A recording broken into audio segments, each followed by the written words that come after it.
Hello and welcome back to another video on the Cole Aggressive Racing YouTube channel and Facebook page. And in today's video, we're going to be going over the prelim nights of the Wissota 100. Now at this year's Wissota 100, I ended up running two prelim nights on Wednesday and Thursday. We ended up making it into the show on Thursday night, but I'm going to include both those races in this video. So Wissota 100 is usually probably one of my favorite specials of the year. This year was a little bit different just because of the success we had at the sites. That was kind of more my thing now. But the 100, we were still looking forward to it, and coming off that sites win, we thought we had a very, very good chance at competing for the Wissota 100, especially because it's kind of the same cars that will be there. So I didn't even go to school on Wednesday. We just took off Wednesday at like 9:30, 10 o'clock ish, and headed to Fergus Falls, where we took my car through pre-tech, got parked, everything, and got unloaded and got ready to go. Now there is something cool that the Wissota 100 does, and you draw a number from 0 to 300. And you pick a number, or you don't pick, but you get your number, and then you keep that number for all 3 nights of racing. So what they do is they take, and every single night they'll pull a new one. So for night 1, your number will be from 0 to 100, and then from 100 to 200, and 200 to 300. So you will start in a different part of the pack every single night. So one night you'll start up front, one night you'll start in the middle, one night you'll start in the back. They also introduced a new points format this year, which was very, very challenging for people who were going to start up front.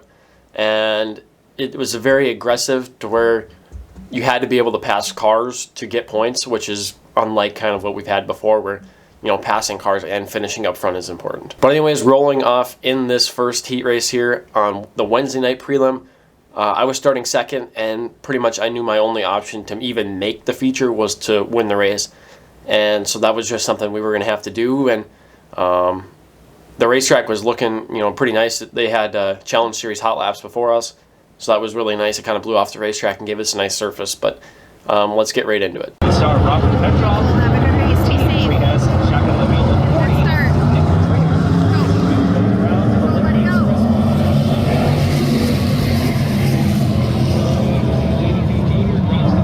Come on, Cole. Let's go, pal.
So we ended up not winning the heat. We actually ended up going backwards to 4th, which makes it so we did not make the prelim feature this night. We didn't end up in good passing points. It was actually kind of crazy. There was a lot of passing this night. The guys that went 1-1 in their heats, so started first, finished first, they were starting like 21st position for passing points. So The new format, as I mentioned, is super aggressive, and in that race there, like I mentioned also, I knew I had to win it, and I had a good shot there the first lap, got a good run, got to his inside, and then his momentum just got built up, and I was unable to, get by him before that happened, and then he slipped by me, and I was going to try and slide up right behind him, and I thought I made it clear enough that I was going to the top, but after watching the video and stuff, I realized that I probably didn't make it clear enough, and there was a guy up there that poked his nose in there, and I ended up hitting the wall and getting all sideways, and was able to save it and keep contending just in case there was a yellow or something, but the leader was gone, and if I went 2-2, I wouldn't have even made the race. So a must-win situation for us, and we didn't quite get her done. So we watched the streeter feature that night, and the racetrack was it was kind of cool to see street stocks on the racetrack, because obviously we don't get to see that very often. So we were able to just kind of sit back and take notes and plan to get ready for Thursday night again. So we woke up Thursday, repaired the car because I had a little bit of right side damage and some nose damage from hitting the wall on the outside of the racetrack, and we got it all back together. I got the car prepped, ready to go, and we were going to start deeper in the field this time. And we were going to be rolling off from the 8th starting spot in heat race number 2, and they didn't have hot laps this night, so we knew the racetrack was going to be a little bit heavier, so we did a little bit more to free up our car and give us the best possibility of moving forward, because with the new points format, starting 8th there was a really good opportunity for us to be able to move forward and collect a lot of those points. But as I mentioned, we're going to be rolling off from 8th, and we're going to try and crack the top 3 here to get ourselves successfully locked into the prelim feature that night. Have a good race. Be safe.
So we had a little bit of an interesting deal there in that heat race.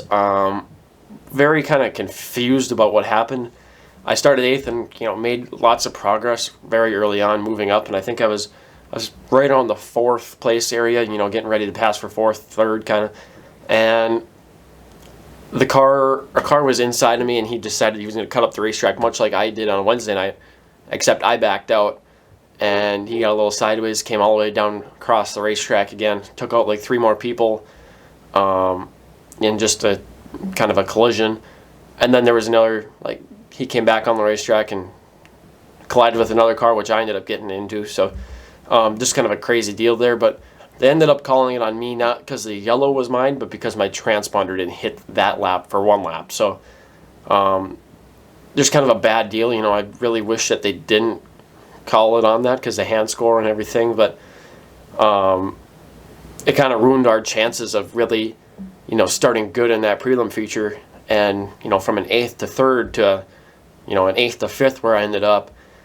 But anyways, at least it was early enough in the race. I think there was 4 to go or something like that, so I was able to start last in the feature or in the heat there, and essentially get back up to 5th, which I didn't think was enough at the time. But we had substantial damage to the front of our car, which we had to get repaired, and so we came into the pits, and we were just kind of talking it out, like trying to decide what we're going to do to fix this thing because it was pretty beat up. And then we figured out that we were actually in the prelim feature. So once we knew we were in this feature, it was all hands on deck. I got to give a huge thank you to Reese Stenberg and all the other guys we were parked next to. They were all pitching in to help kind of repair the nose of this race car because my whole front bumper was all messed up. And I didn't get no suspension or nothing, but just a whole lot of cosmetic stuff that we had to get fixed before the feature because we just had it all ripped off because we really thought we were done. And we just barely made it, starting 22nd out of 24 cars in passing points. And the way that they line you up for Saturday's feature is they take the top 8 out of each feature. So since it was Thursday, they were going to be taking the outside row of the feature. So we knew that we needed to get to 8th. People can't opt out of their starting positions. And so, like, if you get 5th and you think you can do better, you can throw your position, which would then allow the 9th place guy to get in. So we just knew we needed to get 2 8ths so we could secure a spot in. They also have a B-main on Saturday where they take the top, take your average finish from the week and take like the top 16 into a B-main. But with our Wednesday night going how it did, we were just going to try and make the feature, and we're going to take whatever we could possibly get out of this. But starting 22nd on the field, it was going to be very, very difficult, but we knew we had a shot at it. We just had to keep our head on straight and go for it. So that's what we're going to do here.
So we ended up going 22nd to 9th in that feature there. 9th didn't put us in, but one guy up a little bit farther in the field opted out of his position, and I ended up taking the A spot. I wasn't real thrilled with my decision at the time, but then after contemplating it and thinking about it for a little bit while more, I was really kind of at peace with it, just because, like as I mentioned, we didn't have a great Wednesday, and we were going to end up starting kind of up front again in the Friday feature, or the Friday heat, which didn't set us up real great for passing points. So I think it was a good decision to take our spot, and we did. So that's going to line us up starting 24th into the Wissota 100 on Saturday. It was kind of nice because we did have a little bit of damage that we were going to have to repair, but this gave us Thursday and Friday to go through the whole front end again that we just kind of patched back together, and also fix any damage we got from that feature there, because we did get a little beat up. But anyways, as I mentioned, just got to say thank you to everybody who came and helped us out and get us back out there for that feature. It was pretty much I was strapping in as they were finishing up, buttoning up the car and getting everything put back together the way it should be to give us a shot at doing well and even having a shot at the win there. But anyways, that's going to wrap up today's video. Thanks for watching. Stay tuned, because we have a 30-lap Wissota Street Stock feature coming up for you next week here at the Fergus Falls, or at the I-94 EMR Speedway in Fergus Falls, Minnesota, for the Wissota 100. A boom, boom, boom. I'll go the lights.